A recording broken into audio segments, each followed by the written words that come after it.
It's the Cobry Cafetiere of cloud knowledge. Oh yeah.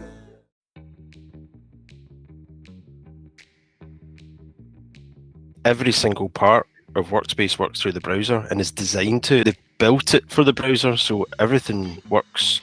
So the transition technologically from sitting with this laptop that I'm on just now in 24 Sandiford Place compared to sitting here at home, that as long as I've got an internet connection, the experience is identical. So I guess our long-standing commitment to this concept, this is the future, this is the way that we will all work.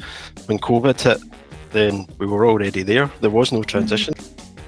I think one of the core design principles of Google Workspace is that it mimics as much as possible being in the room as a team. You know, it tries to replicate that so that there's no loss or there's no added friction to collaborate and achieve things together. In the office, you'll have like your little banter across the room, help just next to you.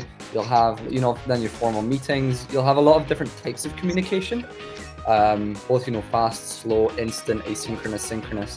And I think Google Workspace really facilitates most, if not all, of these types of communications. You've got chat for very quick questions. You've got email. In docs, you've got your collaboration options, so you can chat into a specific doc. It's got chat functionality. Jamboard to facilitate whiteboarding. It kind of maps the office and maps all the activities that you would do, interpersonal activities that you do in the office, and maps them to online solutions. We've spoken about how you can kind of have those off-the-cuff conversations with a colleague in chat. Whilst you're having that conversation, you can quite easily just press a button on your chat conversation to send a link into a Meet call. The tools are so well integrated. It means that you can do all those sort of dynamics of an office conversation remotely, and it's perfectly seamless. Another way that we use the Google Meet tool to kind of replicate the office format really well is when we have our drop-in style calls. Like the tech team will have a daily call to discuss all the kind of technical support items that are ongoing every day from 11 till 12.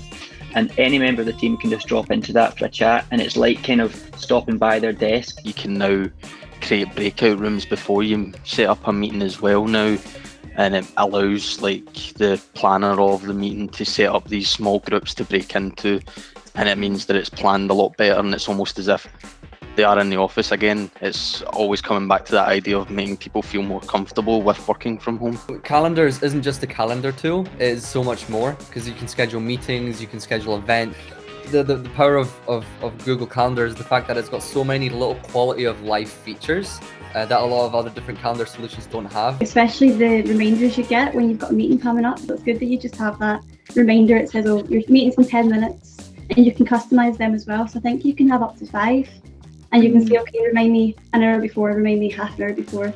One of the really nice features, which is still quite recently added, I think, is the kind of focus time options, where you can basically control your notifications and kind of mark yourself as unavailable or away, so that you're not getting pestered by chat notifications, emails, meet calls, voice calls, whatever else might distract you from your work. So if you need to dedicate like an hour or two to some really deep work, like some real focused time, then you can do that and just kind of toggle everything off, and then once you're done and you're ready to resurface, you pop back up and jump back in. I don't think we should underestimate how much technology has come on in the past 12 months alone, how much improvement they've made, that they've had to make, to be fair, in some ways to catch up with the opposition.